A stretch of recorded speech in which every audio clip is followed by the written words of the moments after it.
Good evening and welcome to our St. Paul Learn with the League. We present these hour-long programs for our community once a month. My name is Beatrice Owen and I'm a League board member and co-chair of the program committee. I'll be moderating tonight's presentation on Holy Buckets, Novel Water Management at Highland Bridge. Many thanks to the White Bear Lake area and Roseville area leagues for their support of tonight's talk.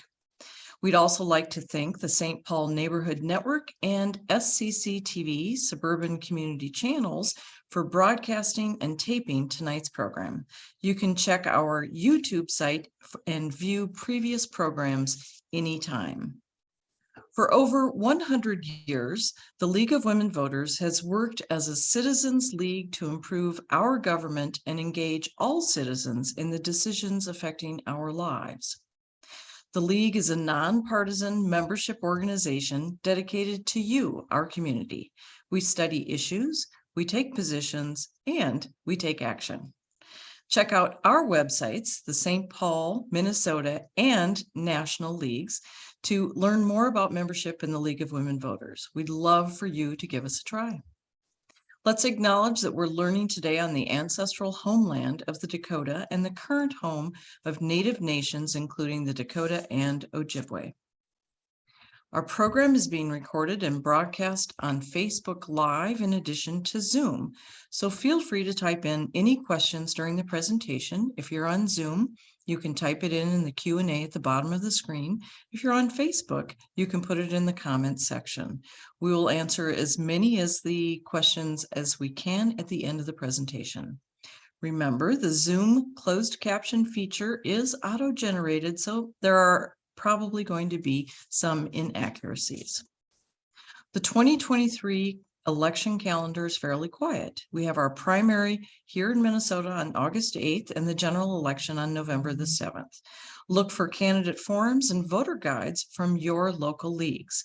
We're here to help you make informed voting decisions. Tonight's program is in line with the League of Women Voters Minnesota policy position.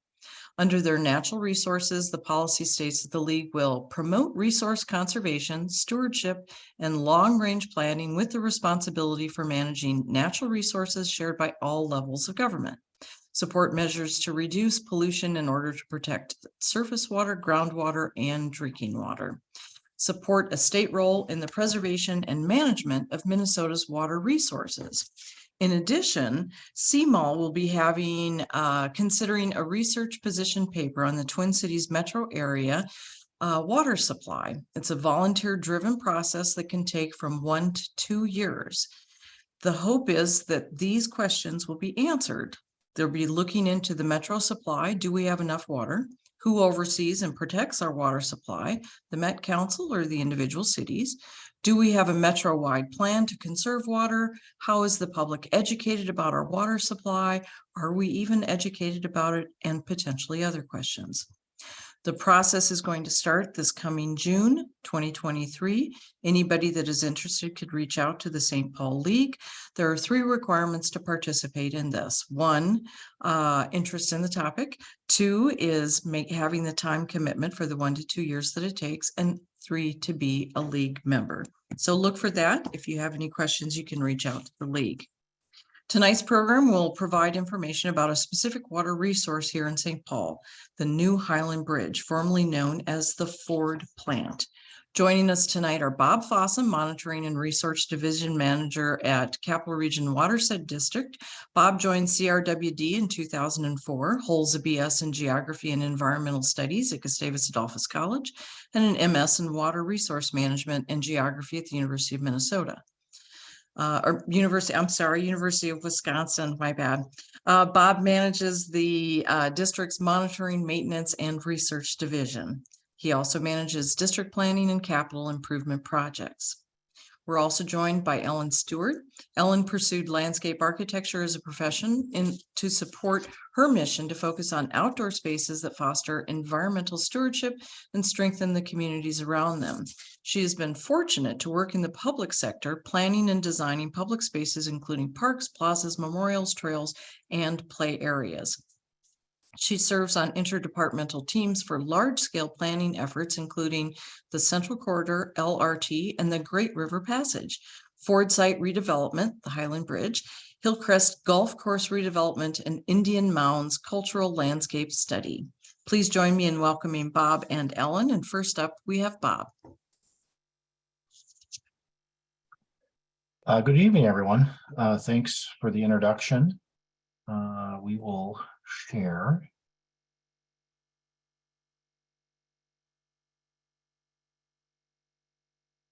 How are we looking here? Can everyone see my screen? Yes. Thank you.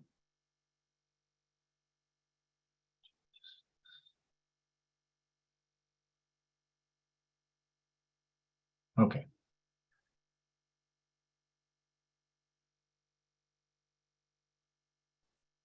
There we are. Okay.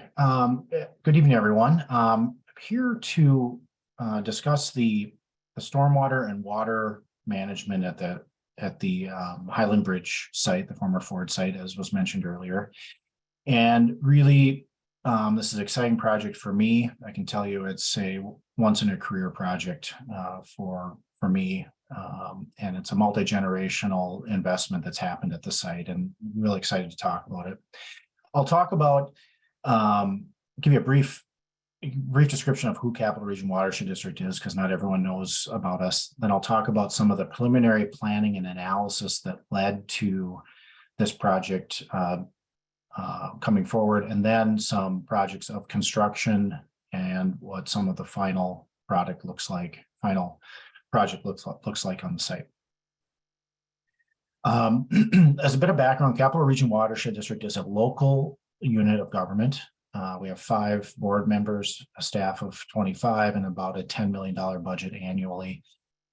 In terms of the type of government, I think we're probably most akin to a school district, where we have our own boundary that may cross municipalities, go into different municipalities. We have levy authority, so we levy taxes to fund part of our work. The map here on the screen shows the area of Capital Region Watershed District.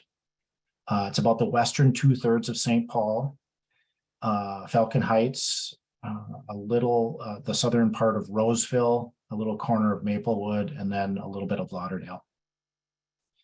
The State Fairgrounds and the U of M campus of St. Paul are in the district as well. All of the water eventually drains to the Mississippi River. What do? We do a number of things. We own and maintain infrastructure, underground tunnels. We own the Trout Brook storm sewer.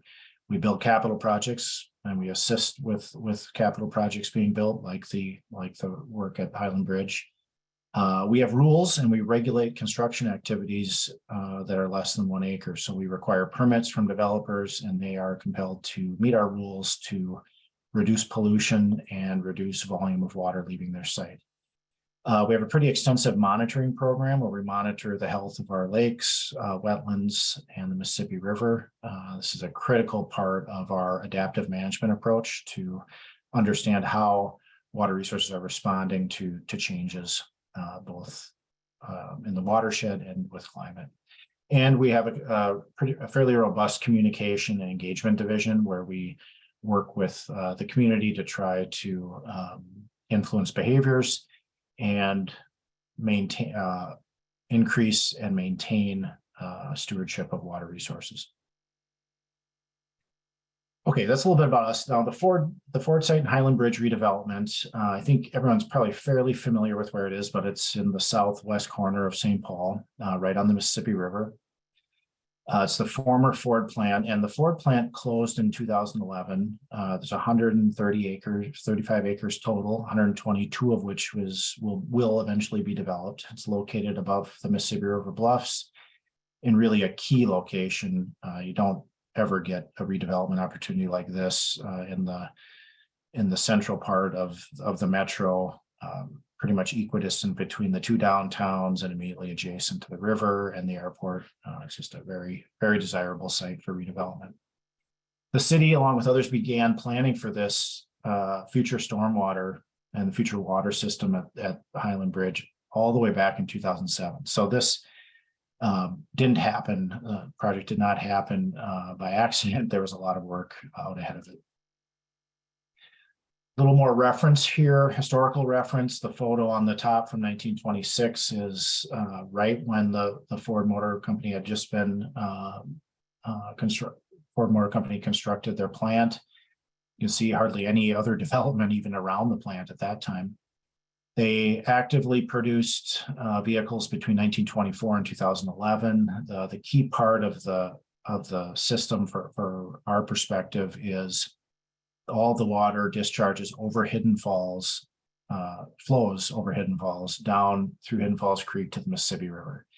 And when you had 135 acres of pavement with no treatment and no storage at all, it caused significant issues with the river itself, or with the stream itself and the Mississippi River. As I mentioned, the assembly plant closed in 2011.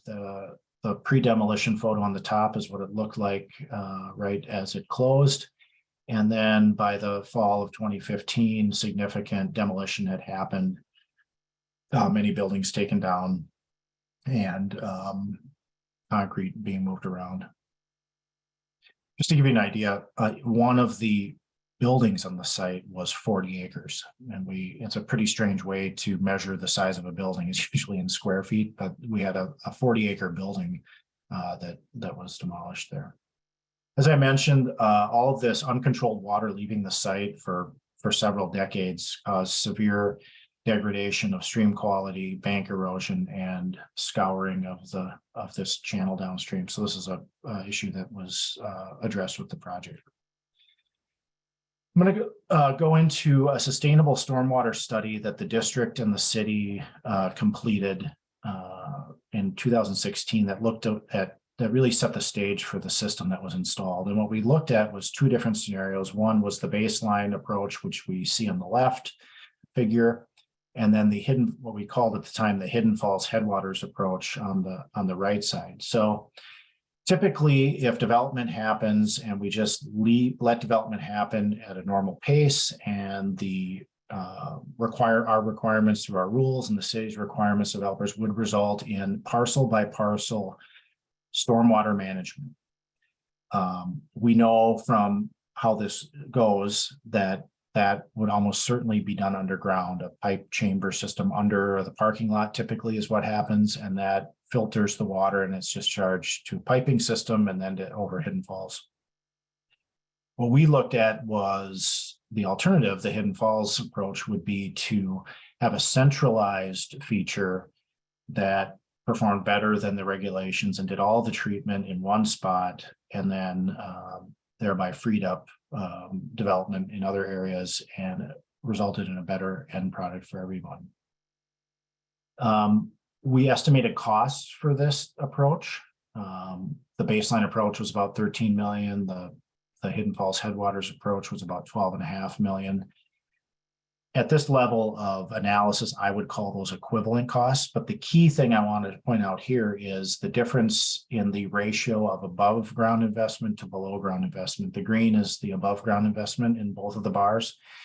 And you can see you have in excess of 80% of the investment going to above ground features, above ground infrastructure. What that does is it allows that investment to have the potential to do more than one thing. If it's an underground storm sewer, stormwater system, it does stormwater and stormwater only. If we can build some things above ground, some shared and stacked infrastructure situations can occur. We also did some fairly sophisticated modeling to analyze the embodied energy footprint, the greenhouse gas footprint, and the water footprint of the Hidden Falls headwater alternative. And it turned out to be better by 30% for energy, 30% for greenhouse gas emissions, and 14% for water. So those were all pluses for this centralized Hidden Falls headwaters approach. I'm not going to talk about this in any detail other than to say that we evaluated the benefit to cost ratio of the baseline, which is about 0.4, and the benefit to cost ratio of the Hidden Falls Headwaters approach was about 0.9. What that is saying is we looked at the benefit of the investment as well as the cost of the investment. So that's the bars above the line in the middle are the value or the benefit, and the line below is the cost. And the takeaway here is that for every dollar spent, we have 2 times the benefit to cost ratio for the centralized Hidden Falls approach versus the baseline. Another way to say that is for every dollar spent under that centralized Hidden Falls Headwaters approach, the approach on the right, for every dollar spent there, you get twice as much benefit as you would for every dollar spent on a conventional baseline system. So this was pretty compelling information from an economic perspective and from a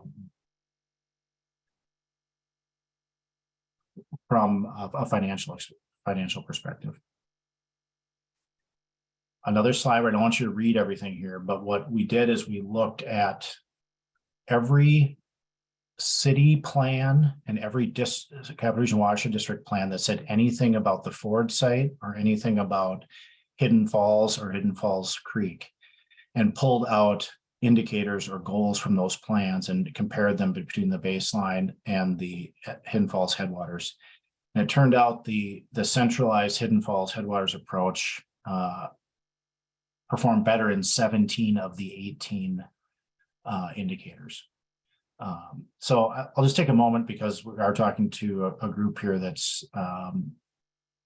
active civically, that many of these plans that are developed and adopted may not see immediate implementation, but here's a prime example of a future project going back to previous plans, pulling out goals and developing a project to meet those goals. So we're not always sure exactly when some of these plans will become important in our community.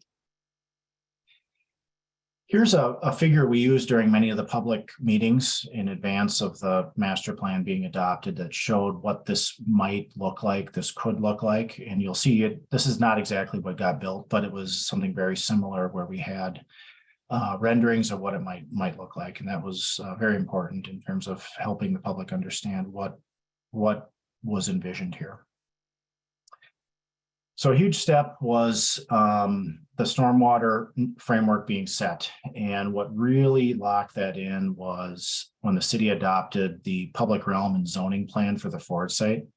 And this is an image from that plan that shows the centralized water feature and sets up the situation to have a centralized approach. So that was a huge step in terms of getting this project to fruition. So again, we've got a centralized feature. All of the parcels drain towards this feature.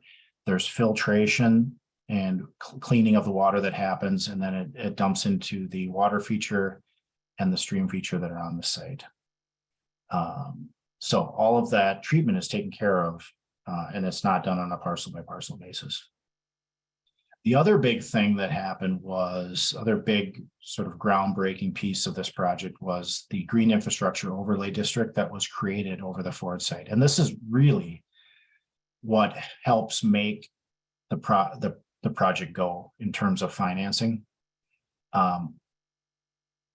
This is, I think I'll get the award for the most boring PowerPoint slide here that I have on the screen now. This is city ordinance, which is of course not that interesting, but the highlighted parts are key.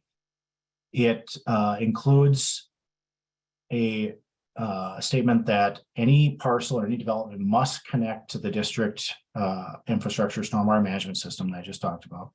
And as they do that, they will be charged a one-time connection charge of $3.53 per square foot of net developable parcel area.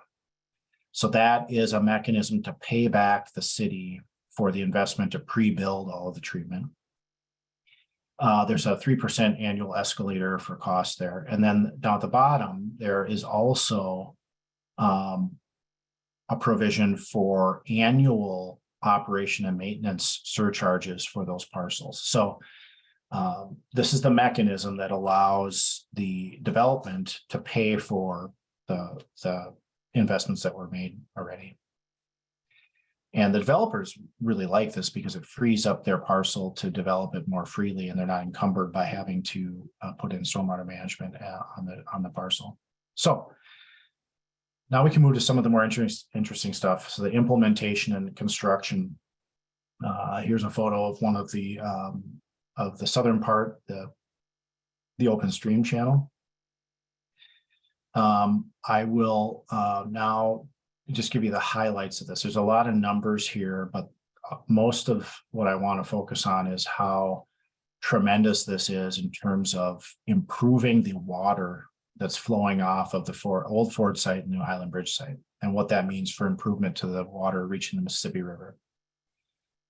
The above ground features serve as park amenities and extra open space that augment parkland. There's base flow to Hidden Falls Creek. The whole, what I'm going to show you and what I've showed you so far, the total construction cost was about 13.5 million. There's almost 11 acre feet of water quality volume. That's a lot. There is a 98% reduction in flows at Hidden Falls. But these two items at the bottom are really the big ones. A 75% reduction in phosphorus leaving the site. So there's 147 fewer pounds of phosphorus leaving the site and getting into the Mississippi River each year. And a 94% reduction in sediment, suspended solids leaving the site. So 28 tons of reduction in that. Here's a more simplified rendering of what's happening. You can see with the arrows, the water on the west generally flows east, the water in the east generally flows west. And as it's filtered with some underground chambers, those are the sort of yellowish boxes. There's some rain gardens, which are the green polygons, and then there's the surface water, and all the water eventually flows south in a daylighted creek, and then ultimately to Hidden Falls. So we'll go through a few photos of what we're talking about here. I will skip over this slide for now. This is a rendering. So what I'll do is I'll run through a number of photos here. That is the rendering that was done to show what it'll look like when it's done, some construction photos, and then sort of a what does it look like right now photo. So here's a rendering. This would be standing at Ford Parkway on the north side of the Highland Bridge development, looking straight south. If you look towards the middle and the top of the photo, you can see the Mississippi River there. And this is the central water feature. This is now looking the other direction. So you're down in the middle of the site looking north towards Ford Parkway. And here's some photos of the construction in 2020 as it began. You can see some of the walls going up around the central water feature. And then this is in 2021. So let's again looking south. Much of the work is complete or close to complete here. And then here's a shot from last summer with water moving, green trees and other vegetation going up as well. Again, this is now looking from the south end of the water feature looking north. Here's some construction underway, the walls being put up and eventually a liner underneath. This is an overflow structure that has a number of benefits of education and art and a seating area, but it also functions as the overflow for the system in large events. So we're doing multiple things with each investment. Again, another look, the central water feature looking north. Now here's some photos of some things you won't ever see again because they're all underground now. These are the large underground chambers that then hold the water and then filter it through the filters you see on the right side of the slide here. Those black filters are the things that actually filter the water itself. So these are constructed on either side of and in a couple other locations on the site, either side of the water feature, and they store water, filter it, and deliver it to that water feature. What's very important to note about this, so that same photo I just showed you is is now here in a finished state. So the concrete on the right side of the photo here, that long, what looks like sidewalk or walking or pathway, that is actually the top of the underground storage system. So we're doing more than one thing with each investment here. We're constructing stormwater as well as providing a amenity to the neighborhood. Then in 2022, we can see the vegetation is a little more mature, and the site is well, it's being utilized now by a lot of visitors. So now we'll move to the south end where we've got the open stream channel. Here's a rendering that's done. This is a pretty optimistic rendering, or maybe several years from now with all these mature trees. This is during construction. So this part of the stream feature went into the native bedrock that's under the site. So this is limestone that was excavated to create the stream channel. Here's some of the limestone that's being placed as part of the channel. Here's another 2021. This is towards the end of construction of this area. Here we're standing in the middle of the site looking south towards MRB. And here's a finished shot, or this is from last summer, of the stream channel and sort of the overflow areas. We had very little water running through the system last year for a couple of reasons. One, only about 10 to 12% of the site is actually hooked up to the system because development hasn't moved as fast as, or it just hasn't had time to construct. And then two, we had a significant drought last year with several weeks of no rainfall.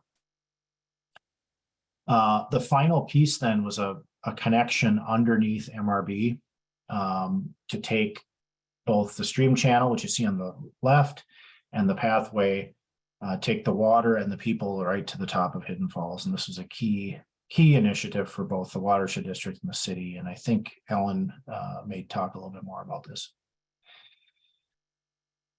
A couple last points I want to make here are about the multifunctional investments that were made here, where we're doing more than one thing with each area of land, where art and recreation are integrated into the stormwater.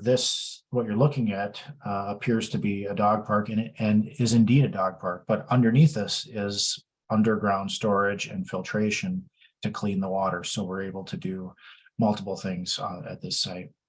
Same thing is going on here with the playground.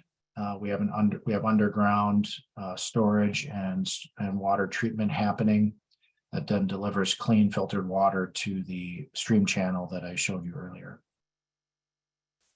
I mentioned the recreation, the pathways, bikeways, and walkways that are on top of the underground storage. I mentioned that already. Incorporation of, Ellen might speak more about this, but incorporation of recreation and sitting areas that allow people to enjoy the central water feature. Some more art that's linked into some of the work that we did. And the skate park is extremely popular on the north end of the site. And this is immediately adjacent to, and in some cases within the stormwater management facilities. So a very integrated approach to managing water and achieving all the other objectives the city, the developer, and the community would have for any type of new neighborhood. So I will stop there, and I guess we're waiting for questions till the end. So I think I should stop sharing.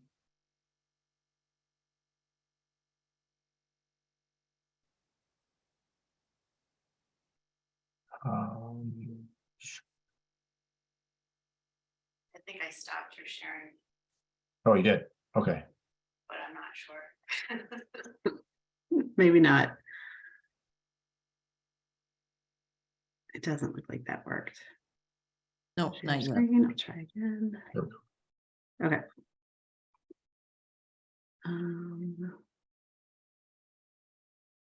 Okay. It'd be great if it would work. I don't And know why I can't get it to work right now. I knew this was going to be a problem. it has worked, Ellen. You're on. I am. Yep. Yep, it looks good. Yep. Which Thank you, part? Ellen. Okay, it's the This- giant this screen. one. Yes. Okay. It's weird. It doesn't have the frame around it. Anyway, thank you. Thanks for having us, and thanks, Bob, for your presentation preceding mine. I appreciate a lot of the things that you said, and I will be probably showing some of the similar photos. As introduced, I'm Ellen Stewart. I'm a senior landscape architect with the city of St. Paul. I've been licensed for 20 years, and I've been at the city for over 15. As an aside, I got involved, or I started working for the city of St. Paul because of this project.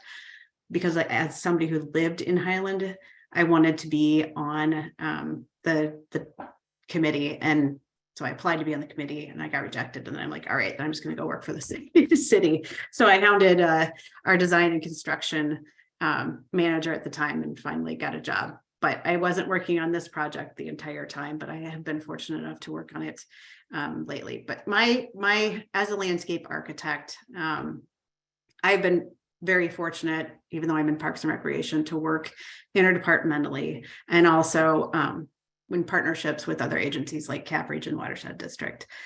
They have been tremendous partners in this project, and there's no way that it would look anything like it does without their hard work and frankly grant money as well. So the tack from my presentation as a landscape architect is going to be more from an experiential perspective. I'm going to have to double click a couple of things here, I think. First, I want to also talk about the fact that we are on Dakota homeland. I'm glad that you guys say that at the beginning of your meetings. It's important to consider this when we're designing and developing on this land, which pre-colonialization was valued and appreciated solely for the life that it supported. And it wasn't monetized, it wasn't owned, and it wasn't depleted in the same ways that it has become over time.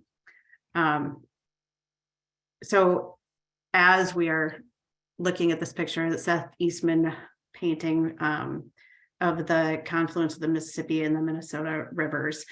These are our Dakota homelands. The Bedote is the place where the two waters come together, Mississippi and Minnesota River. It's the spiritual and physical place of the creation for the Dakota people. And in Dakota teaching, the concept of boundaries and compartmentalization is absent. The old Ford site is within what the Dakota believe to be sacred. And the thought is that we are related to everything. We're related to the sky, the wind, the rocks, the animals, insects, water. The Dakota teaching is really to treat everything as a relative. And so treating water as a relative is extremely important as we're looking to become or to be stewards of the land. And I think that we've kind of gotten away from it and we're getting back towards it again. Speaking over, a long period of time. But I'm starting with this perspective because it's something that's really different than the way our society and our cities have been developed over time.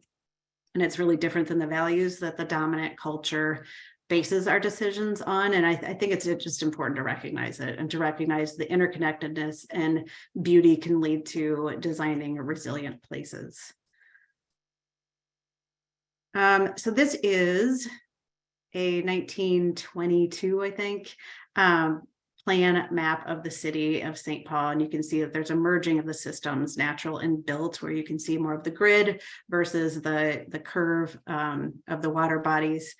And this is really why I became a landscape architect. This isn't about me, but I'm just trying to describe it from my perspective. Really, the idea of how do you bring these different types of fabrics together and bring harmony between the natural and the built environment is something that's a challenge that I've always kind of had in my head and felt like was really important to somehow resolve. And I haven't resolved it yet. But I think looking to find, trying to see what a good project is, for me, it's how does it bring people closer to nature? How does it foster stewardship? And how can we create spaces and experience that kind of guide our outlook or guide the outlook of other people? So I guess somewhat of it is influencing people just in terms of what their perspective is. Now, how does the design function and pull visitors into the meaning of it?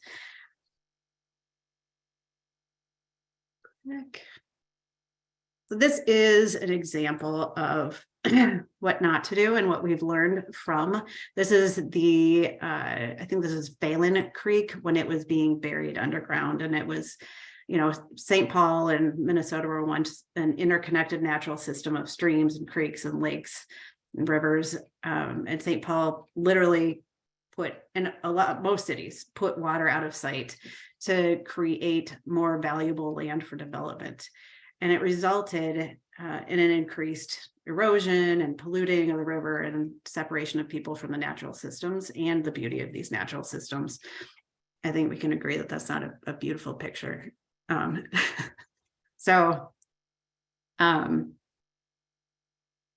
Conversely, I just want to point out that we are on the Mississippi River. We have more mileage, or I'm sorry, shoreline along the Mississippi River than any other city. And with 17 miles of river that runs through us, we also have 26 miles of shoreline, and we're the only capital city on the river. So we need to take care of the river and advocate for more stewards.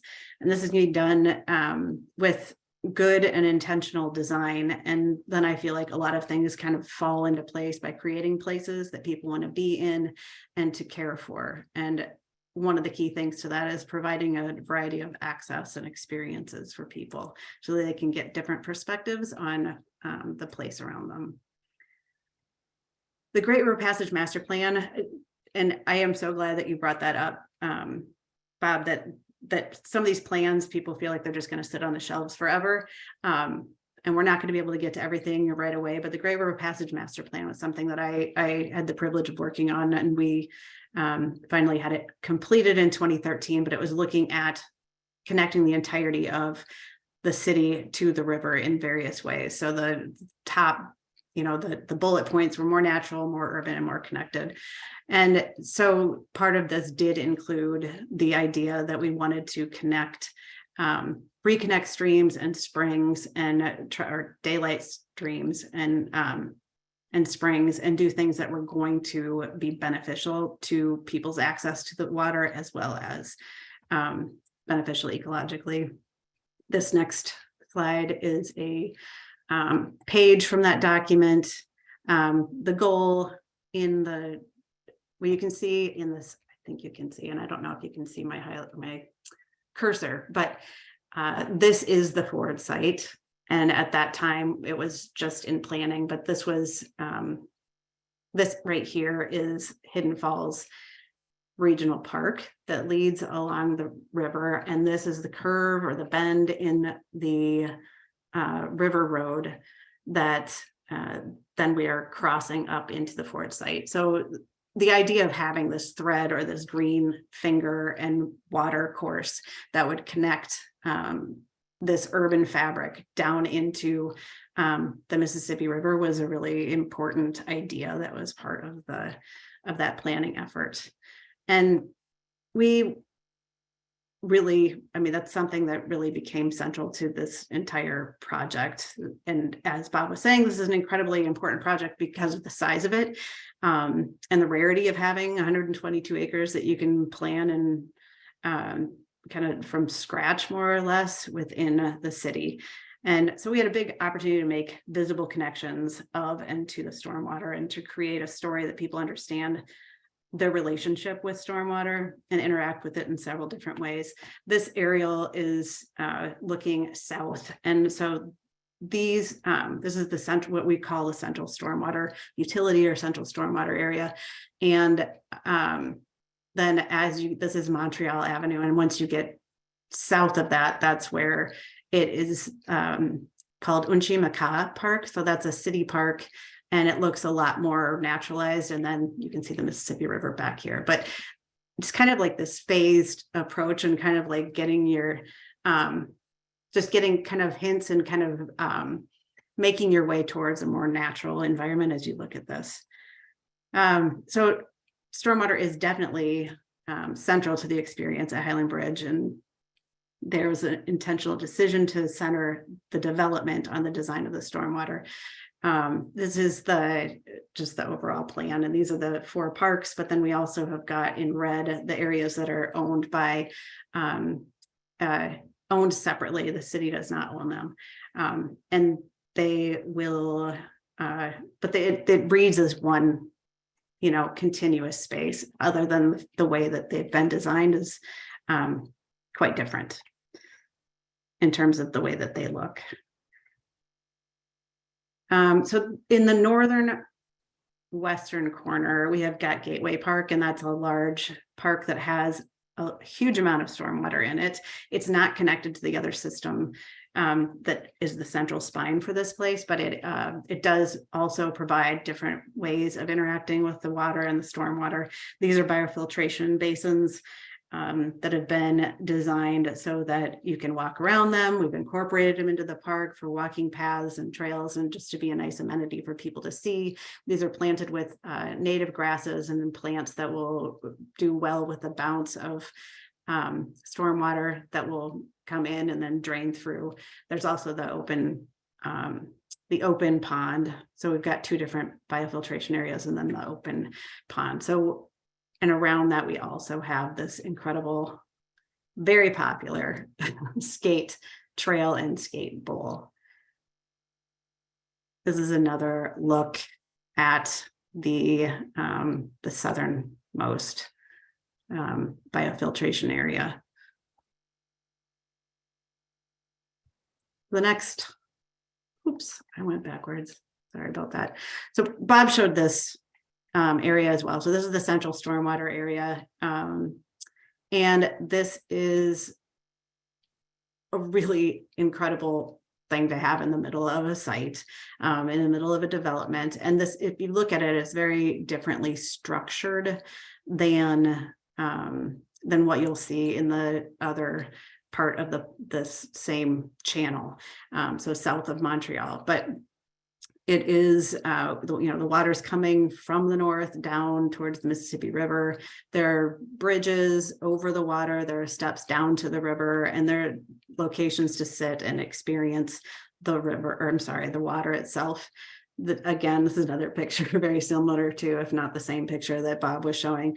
You can also see that this is a lot harder edged than the park south of Montreal.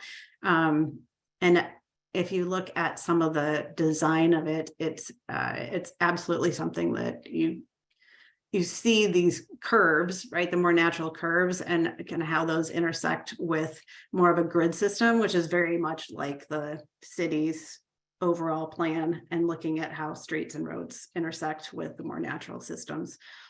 So it really does echo that. And I think that just sometimes happens naturally when people are designing. Also because I think people are attracted to that. We're attracted to water. We're attracted to natural forms and features. Unchimaka Park then is in the center of the southern area of the park. And it's a large park. It's kind of strangely shaped, but it has got a lot of, the point of it was to make this connection physically and in your mind of this water coming through, and that you're also headed towards a more natural area, being the Hidden Falls Regional Park. So it was really a focus on daylighting in this area, and we had hoped to make a connection to the river, as the Great River Passage Master Plan had said, but we did not think that we were going to be able to actually physically make that connection into Hidden Falls Regional Park or to the falls themselves during this process, but we didn't want to preclude that from happening. And this is the overall, I don't know how helpful this is. So this is Montreal, this is a river, Mississippi River Boulevard, and Hidden Falls is over here. So this was kind of off, this was all we were limited to at this point in time that we were looking at it. We did fit in a lot of different features, including a play area and a dog run, as well as an exercise area and volleyball. But the really amazing part of this is, in my mind, is the water channel.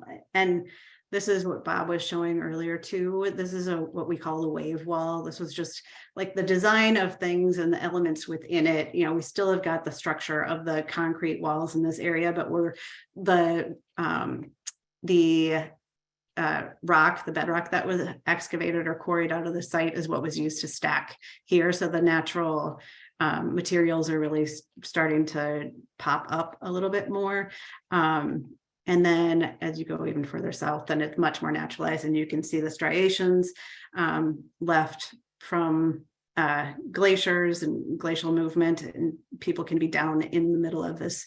There's a water channel here that fills up and stays fairly steady, or will stay fairly steady as a stream heading down to the falls themselves. But it's a really different type of space. Like, we don't have anything like this in our system, and it's just really rough and gritty, and you can see fossils in the ground. We will have public art down there in the near future. We're working towards that right now.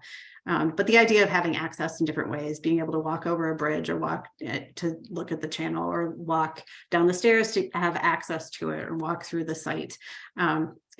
And then there's also steppers that walk through the southern end of this, which is where the water goes through, and then it goes into a junction structure. So we wanted to be able to have it all be in an open channel, but it wasn't possible. And so it goes into a junction structure, but right after that, it does come back out, and it will go then into it will go towards Hidden Falls. So I'll show you that in a second. But the other thing is just hearing and seeing these water seeps is a really cool experience. So you've got like all these different senses that are awakened when you're going through this space, which is really impactful in the idea that it would bring people's minds around to like stormwater and what happens with stormwater, where it goes, and looking at the beauty of it. You know, the hope is that really does help provide people with a desire to be stewards of the environment. Did I already show this one? I might have been flipping through things the wrong way. So I am going to then take you to Mississippi River Boulevard Crossing, which is what we are calling the area. Just as a working name, the area that is so this is Mississippi River Boulevard. Up here, these are the falls that come out of a pipe, and what we have done is opened it up so that we are channeling the water from the central stormwater feature and through Nshimaka, which is Grandmother Earth Park. We're pulling that through, but we are also allowing people to be able to be adjacent to that. So I'm going to show you a construction picture, which is really kind of crazy to look at now. Nshimaka Park is towards the bottom of this, so we're facing south towards the river. This is the curve in Mississippi River Boulevard. This is Hidden Falls Park, Regional Park, and the river is down here. Hidden Falls, the falls themselves are right where this kind of railing is, and this is the bridge that we put over, and then a trail that goes underneath that bridge and opens up where you would be at the falls themselves. So it's just trying to make sure that we are making these connections. The ability to do this was kind of a last minute Herculean effort, because not only were we were able to cobble money together, we were able to do this and punch through in this spot because of some of the additional work that Ryan was going to have to do to connect their storm sewer. And once we knew that they're going to have to dig down, we're like, let's just dig down and, have a bridge and a tunnel and get people over to the other side as intended in other city plans and efforts. So this is what it looks like. I think this was last summer. So this is coming from Hidden Falls. It outlets and then comes through here. There is still a pipe that outlets into this spot, but this pipe, let me go back, is right in here, and it used to end all the way down here where Hidden Falls comes out. So it's a very different layout, and you have the opportunity to be adjacent to the water as it's trickling down. There are a few weirs within the tunnel that allow you to hear the water. This was an artist rendering before we did the work so that we could mock up and see what we were going to probably have. And it's very similar But this is looking into Hidden Falls Regional Park, and the falls are right here. So there's a spot over in this area to stand and look over the falls. And then there's also there aren't stairs here, but there is also kind of what we call the Southern Plaza, but we're going to have, the next step will be to put stairs that go up towards Mississippi River Boulevard. Oops, there I go. And then phase 2 would be to get more dollars, and then we'll eventually make the connection down into Hidden Falls Regional Park. Right now you can come back here to this spot, and if you can get up the stairs, then you can go back to Mississippi River Boulevard Trail, and you can then walk and get down some other stairs that we have. But the intention is that we can eventually just make a much more direct connection into Hidden Falls Regional Park. So really having that green connection and blue connection all the way from the very, like you're going from what I was thinking about today when I was looking at these, it's like you're going from Lunds. So this is from the Hidden Falls side. And this is that plaza space that I was talking about. You're going from Lunds to this spot. And this is the old condition, but still, it's like, these are the falls, and you can get from Lunds to these falls by walking. And it's just an incredible thing to be able to make this connection. So hopefully we're also making a physical connection at the same time as we are making this cognitive connection for people. My cognitive connection isn't working. And people will put together that it's like, this is stormwater, and people want to learn more about it. And I feel like there are so many different aspects of it, including the art, including the different types of ways to access that, that it's going to hit people differently, but I think it's going to really be very impactful. So I think it's been an incredible partnership, and really a great project to work on. I will stop sharing.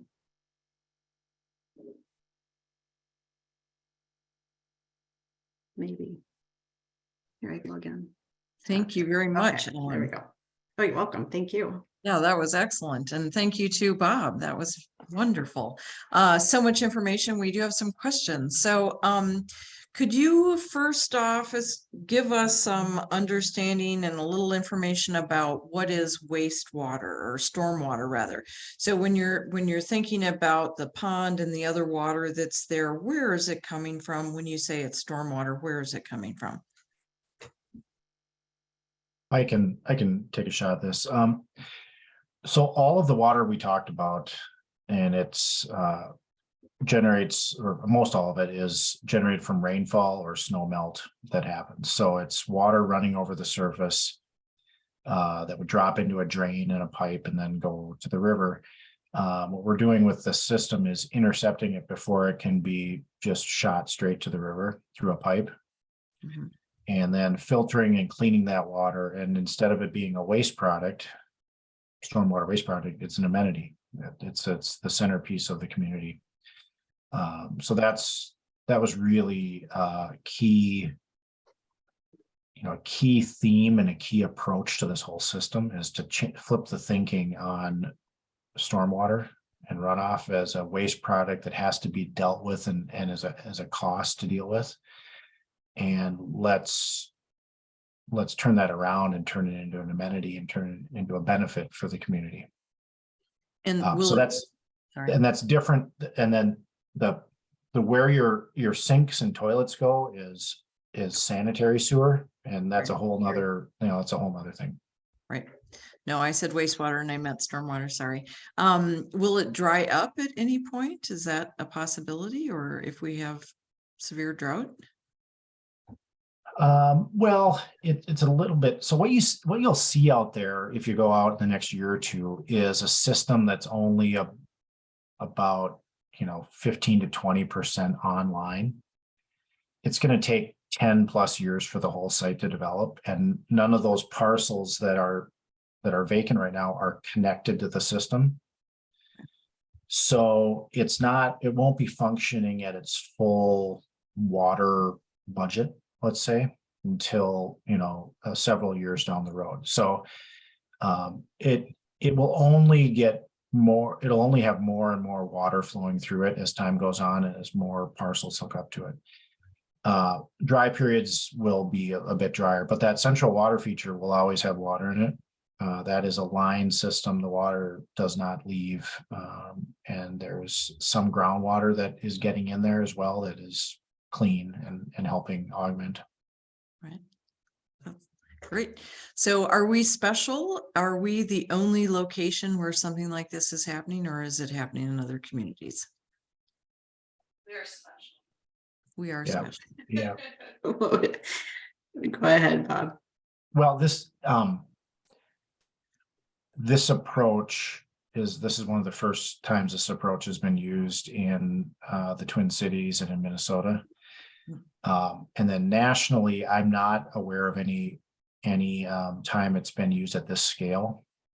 So the scale we're talking about here is really what kind of separates this from a lot of other projects, and that's great. And it takes, it does take a lot of initial investment, and working that out between the public funding and the private funding to get that to happen is key. So, Right. Excellent. Ellen, any idea how many trees have been planted, and how did you Ooh. decide which trees to plant? That is a good question. I don't know exactly how many trees have been planted, and I am sorry, but I could probably get that information for you. The species of trees were chosen by our city forester, and we rely on our city foresters pretty heavily at this point.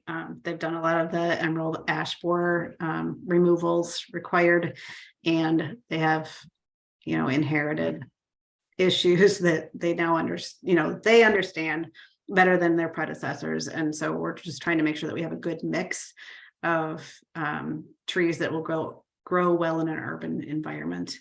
And that at this point we believe to be pretty disease free. Right. But as long as we've got a mix of things and it's heterogeneous, then it's going to be much better off than we have been with some of our other street trees. Great. And maintenance of the filtration, how is that going to happen since it's underneath the walkway?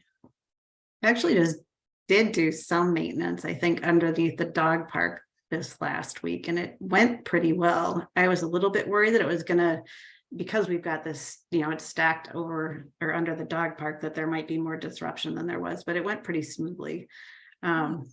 Ownership of these structures and who's doing which maintenance has been a huge task to divide up. We've got like giant spreadsheets of like which pieces of what are whose, who gets this retaining wall and who gets that. And it's part of it's just the way that the city's budget is set up. And I think that we're trying to change that because having them so separated is really just siloing all of our processes.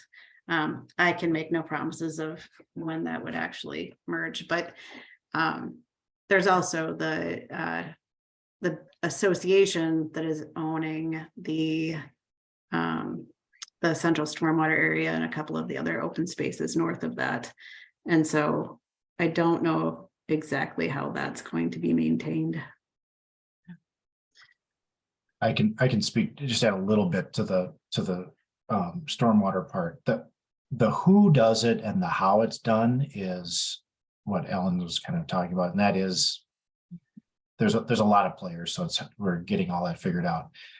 What typically is not figured out is who is the money part, is where the money is coming from. And with the Green Infrastructure Overlay District and a mechanism to annually assess the benefiting properties is huge.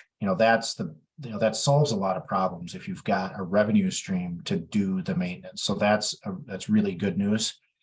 And that doesn't always happen on projects like this, not like this, but projects where you've got multiple parcels draining to a water resource. It usually gets built and then there's no mechanism set up to fund maintenance. So that was a hugely important part of this. Right. Well, we have quite a few more questions, but we're going to do one more since we're almost out of time. Does any water come from the north, say under Ford Parkway? Yes, yes. One piece of it that we added late, and we were able to get it incorporated, and we provided a grant to have this happen, provided a grant to the city, is the storm sewer that runs in Ford Parkway runs towards the river and drains areas north of Ford Parkway and Highland. Always has base flow in it, even when it's dry. It has groundwater that is seeping into the pipe. It has drain tile water from foundations in the Highland. I think those of you that live in Highland know there's high groundwater in certain areas that impacts basements, and there's drain tiles pumping water all the time. So we have clean, cool water flowing all summer. And what we did is install a small diversion underneath Ford Parkway that diverts a small amount of groundwater base flow into that central water feature on the north end, so that could augment the system during dry periods. The other benefit of it is it's delivering cooler, cleaner water during the hottest periods of the summer when you might have more significant algae blooms. So that's a good thing from a water quality perspective. Right. So that was one of the ways we were trying to make the system a little more resilient than we might have 5 years ago, even. Trying to deal with and understand that we are going to have probably more periods of drought as we move forward, and is there ways we can construct this to have it be a bit more resilient? So. Fantastic. All right, quick question to both of you. Is there something that you would like us to do? Is there a call to action for the people that are here on the call? I don't have a call to action that's specific to any types of legislation that's out there right now or anything. But what I will say is this really helped me see kind of how the civic, my civic duty is to try to bring other people along with me. And we had this great experience of having these teenage kids that were interested in having something in one of the parks. And so we worked with them. They provided a presentation for one of our design committees, and they got super pumped about it. The design advisory committee was excited to implement it, and it's like they had this effect. So never underestimate kids and their ability to influence, but they were so excited to be part of something that it was great. The other thing I would say is, if you know kids who are interested in environmental design, engineering, anything like that, there are some great careers, and it took landscape architects, engineers of all sorts, and artists, and everybody else to put this all together and to make it successful. So I guess, I don't know if that's a call to action, but spread the word. There you go. That's great. Thank you. Bob? I can't add anything to that. Ellen, that's perfect. The number of individuals and organizations and community members that provided input to this project over the last, 15 years, probably more. Mm-hmm. Was critical. I mean, there was just a lot of good things. I'll add one thing that is totally off topic. Chloride and salt regulation at the legislature. If you could support the legislation that's looking at ways to limit the amount of salt that's put down. Salt and chloride in our water resources is going to be the next huge problem. It already is a problem, and it's going to get worse. So anything we can do to help encourage smart salting would be outstanding. And much of the legislation that's being considered is for private applicators. I will say the road authorities, the cities, the counties, MnDOT have drastically reduced the amount of salt they put down through better practices, but we still have a pretty significant problem with private applicators on parking lots and other areas. So if you're interested in that type of thing, take a look. All right. Sounds great. Well, thank you both very much. We've got just, I think I've got about 1 minute's worth here. Let's see, next month's topic is childcare equals society care, how we take care of our growing families. Hope you can join us on Tuesday, April 25th at 7 p.m. on Zoom. Again, we appreciate Bob Fossum and Ellen Stewart for tonight's program. Lots of quality, good information. Thanks to the program committee for their work behind the scenes, the Roseville area and White Bear Lake area leagues, along with SPNN and SCCTV. Thank you, our audience, for joining us tonight, for your excellent questions, and for taking your precious time to ponder and ask questions about this issue. We'd love for you to answer the survey that will pop up after we finish here tonight. Your feedback helps us design future programs. Have a wonderful evening. Thank you all. Thank you. Thanks.